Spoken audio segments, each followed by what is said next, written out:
আসসালামু আলাইকুম। ফ্লোরিডার ন্যাপলস থেকে সবাইকে স্বাগত জানাচ্ছি। আমি রাকিব হাসান। ছাত্র জনতার যে আন্দোলনের মাধ্যমে যে বিপ্লবী সরকার বর্তমানে আছে, সেখানে খুবই পছন্দের একজন, সবার প্রিয় একজন উপদেষ্টা পরিষদে আছেন, যিনি হচ্ছেন যুব এবং ক্রীড়া উপদেষ্টা জনাব আসিফ মাহমুদ সজীব ভুঁইয়া। তাকে সবাই খুবই পছন্দ করেন কারণ তিনি বিপ্লবের স্পিরিটটাকে ধারণ করেন।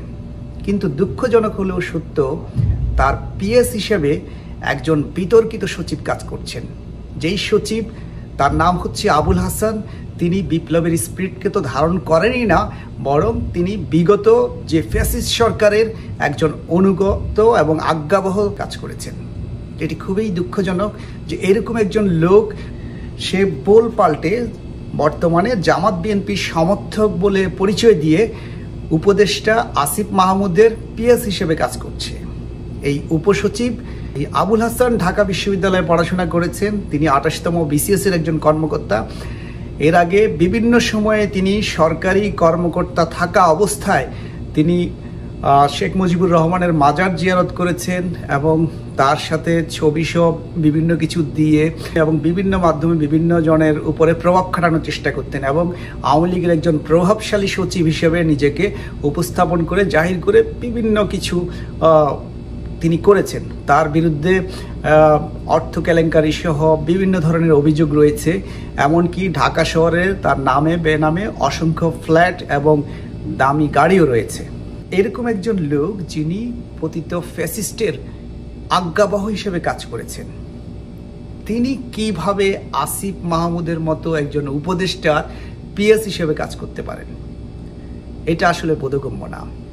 সবচেয়ে উদ্বেগের বিষয় হলো যে এটা গণমাধ্যমে আসার পরে অনেকেই তীব্র প্রতিক্রিয়া দেখিয়েছে। বিশেষ করে জুম বাংলায় এটা যখন আসলো এই নিউজটা, এরপর অনেকে আসিফ মাহমুদ সজীব ভুঁইয়াকে ট্যাগ করেছেন।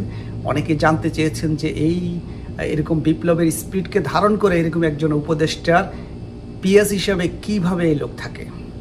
আর এই লোক নিজের প্রভাব প্রতিপত্তি খাটিয়ে ঢাকা বিশ্ববিদ্যালয়ে তার যে বোনের হাজব্যান্ড, তাকে আবার নর্দার্ন বিশ্ববিদ্যালয়ের প্রভিসি বানিয়েছে এবং আরও বেশ কিছু তদবির এবং লবিংয়ের সাথে তিনি জড়িত। সম্প্রতি একজন সচিব, যিনি আগে নির্বাসিত ছিলেন, তিনি যখন দেশে ফিরে তাকে যখন একটা সচিবালয়ে একটা গুরুত্বপূর্ণ দায়িত্ব দেওয়া হচ্ছিল, তখন তিনি বাধা দেন, কারণ তার নিয়ন্ত্রণ অন্য কারো হাতে চলে যাবে, সেটি তিনি চান না। তো যে কারণে তিনি এই কাজটি করেছেন সুকৌশলে। এবং শুধু তাই নয়, তিনি আসিফ মাহমুদের প্রভাব প্রতিপত্তি খাটিয়ে তার নাম ভাঙিয়ে বর্তমানে যুগ্ম সচিব হওয়ার জন্য জোর তদবির চালাচ্ছেন। তো এই যে বিষয়গুলো, এগুলো আমাদের অবশ্যই, যারা বর্তমানে ছাত্র জনতার পক্ষের যে সরকার, যারা বিপ্লবের স্পিরিটকে ধারণ করেন, বিশেষ করে মাহফুজ আলম, নাহিদ ইসলাম এবং আসিফ মাহমুদের মতো যারা ছাত্র জনতার প্রতিনিধি, ছাত্রদের প্রতিনিধি, তাদের কাছাকাছি এই ধরনের পতিত ফ্যাসিস্টের লোকজন এসে কাজ করবে, এটা তো কিছুতেই মেনে নেওয়া যায় না। আমি বিশ্বাস করি এই লোকটির বিষয়টি যেহেতু গণমাধ্যমে চলে আসছে, সুতরাং তার বিষয়ে তদন্ত করে যথাযথ পদক্ষেপ নেওয়া হোক। কারণ ছাত্র জনতার যে বিপ্লবী সরকার, যারা বিপ্লবের স্পিরিটকে ধারণ করে, সেরকম উপদেষ্টাদের আশেপাশে এই ধরনের ফ্যাসিস্ট সরকারের আজ্ঞাবহ লোক থাকতে পারে না। আর সবচেয়ে বড় কথা হচ্ছে যে সে কিন্তু প্রশাসনের বিভিন্ন জায়গায় তার অনুগত লোকজনকে সেট করছে। এটা হচ্ছে খুবই উদ্বেগের বিষয়। তো আজকে এ পর্যন্তই। সবাই ভালো থাকবেন, সুস্থ থাকবেন। দেখা হবে পরবর্তী কোনো ভিডিওতে। আল্লাহ হাফেজ।